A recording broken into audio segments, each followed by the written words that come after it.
নমস্কার বন্ধুরা, আমার চ্যানেলে আপনাদের স্বাগত জানাই। আজকে আমি আপনাদের বানিয়ে দেখাবো চিলি মাশরুম। প্রথমে আমি মাশরুমটাকে ভালো করে ধুয়ে নেব। দুবার তিনবার জল দিয়ে আমি ধুয়ে নেব। আমি বোতাম মাশরুম নিয়েছিলাম।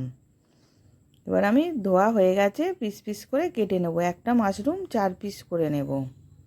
এরকম করে এবার আমি সবগুলোকে কেটে নেব। এবার সবগুলোকে কাটা হয়ে গেছে। এবার একটা আমি বাটি নিয়েছিলাম। বাটির মধ্যে 2 চামচ ময়দা, 2 চামচ কর্নফ্লাওয়ার নিলাম, আদা পেস্ট নেব, নুন নিলাম, গোলমরিচ গুঁড়ো দিলাম, আর ঝাল লঙ্কা গুঁড়ো দিলাম। এবার জল দিয়ে ব্যাটারটা তৈরি করে নেব। খুব পাতলাও করব না, খুব মোটাও করব না। এবার ব্যাটারটা তৈরি হয়ে গেছে। এবার ওর মধ্যে আমি মাশরুমগুলোকে দিয়ে ভালো করে মাখিয়ে নেব।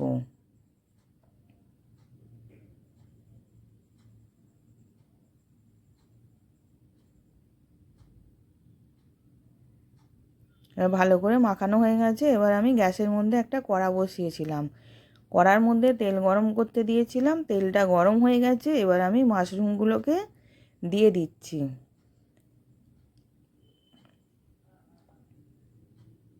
দিয়ে এবার উল্টে পাল্টে আমি ভেজে নেব।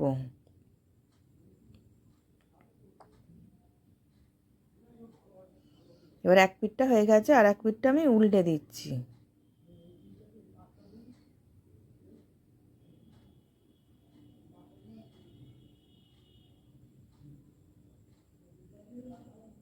এবার ভালোভাবে ভাজা হয়ে গেছে। এবার আমি তুলে নিলাম। এবার আরও আমি সব ভেজে নেব। নেওয়ার পর ওই কড়াতে তেল ছিল, ওই তেলের মধ্যেই আদা কুচি, রসুন কুচি দিয়ে হালকা করে ভেজে নেব। এবার পেঁয়াজ ক্যাপসিকামও কুচিয়ে রেখেছিলাম ডুমো ডুমো করে। এবার পেঁয়াজটাও দিয়ে দিলাম,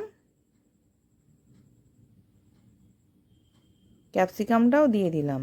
দিয়ে ওটাও হালকা করে ভেজে নেব, খুব বেশি ভাজবো না। এবার 2টো কাঁচা লঙ্কা চিড়ে দিয়ে দিলাম। এবার ভাজা হয়ে গেছে। এবার 1 চামচ সয়া সস দিলাম, 1 চামচ চিলি সস দিলাম। এবার টমেটো সস দিয়ে দিচ্ছি, 2 চামচ টমেটো সস দিয়ে দিলাম। দিয়ে ভালো করে কষিয়ে নেব।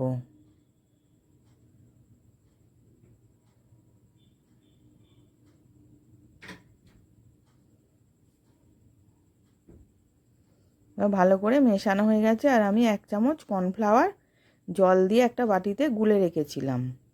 এবার এদিকে আমি নুন দিলাম স্বাদ মতন, আর গোলমরিচ গুঁড়ো দিলাম।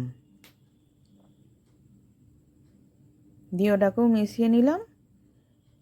এবার কর্নফ্লাওয়ারটাকে দিয়ে দিচ্ছি, দিয়ে ভালো করে নেড়ে নেব।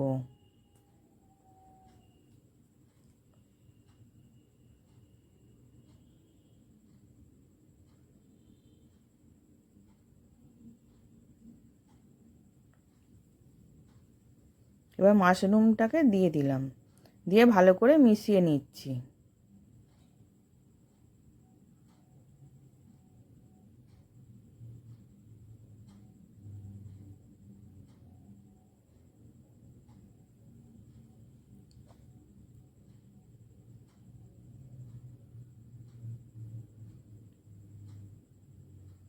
এবার ভালো করে মেশানো হয়ে গেছে, আমি নামিয়ে নেব।